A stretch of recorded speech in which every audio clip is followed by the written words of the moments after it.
Voilà, dans cette capsule vidéo, nous allons voir comment construire et lire un diagramme ombron-thermique.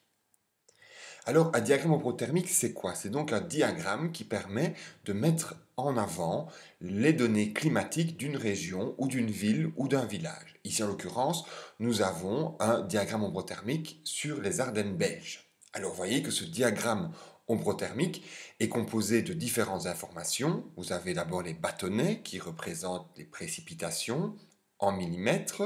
Vous avez aussi une courbe qui représente les températures en degrés Celsius. Et puis, vous avez les données du diagramme.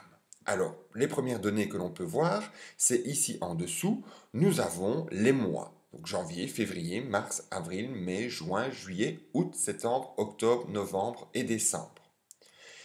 L'axe vertical gauche, lui, nous donne des informations sur les températures. 10 degrés, 20 degrés, 30 degrés, 40 degrés, 50 degrés, 60 degrés, 70 degrés. Et puis ensuite, l'axe vertical droit, lui, nous donne des informations sur les précipitations. 20 mm, 40 mm, 60 mm, 80 mm, 100 mm, 120 mm et 140 mm. Alors les précipitations, c'est donc l'ensemble des précipitations qui sont tombées, à savoir, par exemple, les pluies, la grêle ou la neige. Alors on commence à faire un diagramme ombro-thermique d'abord en consultant les données climatiques d'une station météo, en l'occurrence ici l'Ardenne. Alors, comment se compose ce tableau? Si vous avez des difficultés pour le lire, je vous invite à retourner voir la vidéo lecture d'un tableau de données. Donc, ce tableau se compose de trois lignes. La première ligne, qui est donc les mois, hein, on voit janvier, février, mars, avril, mai, juin, juillet, août, septembre, octobre, novembre et décembre. La deuxième ligne, elle, c'est la température en degrés Celsius. Alors attention, c'est une moyenne du mois, c'est-à-dire qu'on prend les températures toutes les heures, de tous les jours, et on divise par le nombre de jours et par le nombre d'heures. Par exemple, au mois de janvier, il a fait en moyenne, sur le mois de janvier, 0,6 degrés. C'est-à-dire qu'il y a des jours où il a peut-être fait moins 10 et des jours où il a fait 10 degrés. Ensuite, la troisième ligne, ce sont les précipitations.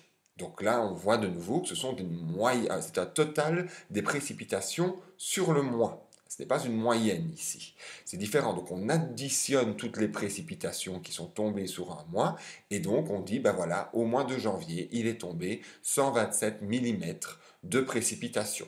Au mois de février, il est tombé 98 mm de précipitations. Donc comment est-ce que ça se passe? Eh bien, donc on récolte dans des stations météo la pluie, la neige ou la grêle qui tombe et donc avec ça, on mesure le nombre de millimètres qui sont tombés, qui ont rempli le récipient.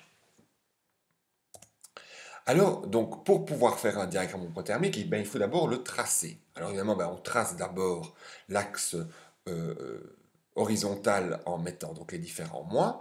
Ensuite, nous montons les axes horizontaux avec d'un côté les températures, de l'autre côté les précipitations.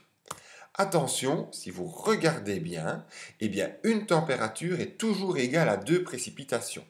En l'occurrence, ici, nous avons donc 10 degrés d'un côté gauche, correspondent à 20 mm côté droit. 20 degrés correspondent à 40 mm côté droit, etc., etc. Donc c'est toujours une température pour deux précipitations. Alors on commence à tracer. Alors on va d'abord tracer le bâtonnet de janvier. Ensuite, on trace le bâtonnet de février, le bâtonnet de mars, le bâtonnet d'avril, le bâtonnet de mai, de juin, de juillet, de août, de septembre, d'octobre, de novembre et de décembre. Nous avons donc ici toutes les précipitations qui sont tombées. 127 mm au mois de janvier, 98 mm au mois de février, etc., etc., pour tous les différents mois. Une fois que c'est fait, on va commencer à placer les températures. Alors, on va placer donc la température qui était de 0,6 degrés en janvier, en février, en mars, en avril, mai, juin, juillet, août, septembre, octobre, novembre et décembre. Alors, vous remarquerez que tous les points sont placés au milieu du bâtonnet. Parce que donc, au niveau des températures, on est sur une moyenne.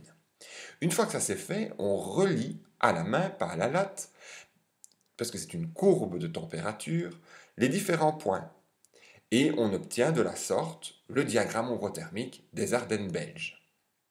Alors, qu'est-ce qu'il faut retenir de ce diagramme ombrothermique des Ardennes belges? Eh bien, c'est que c'est un climat humide, car tous les bâtonnets des précipitations dépassent la courbe des températures. En effet, si les bâtonnets étaient en dessous de la courbe, on dirait que c'est un mois sec. Ici, on voit bien que ce sont tous des mois humides, puisqu'en effet, les bâtonnets dépassent à chaque fois la courbe des températures. C'est un climat froid également, car les températures sont relativement basses toute l'année. Voilà, j'espère qu'avec cette capsule vidéo, vous avez compris comment on construit un diagramme ombrothermique et comment on le lit. Si jamais vous avez des éléments qui n'ont pas été clairs, je vous invite à re-regarder de nouveau la vidéo et de regarder le moment qui vous pose problème.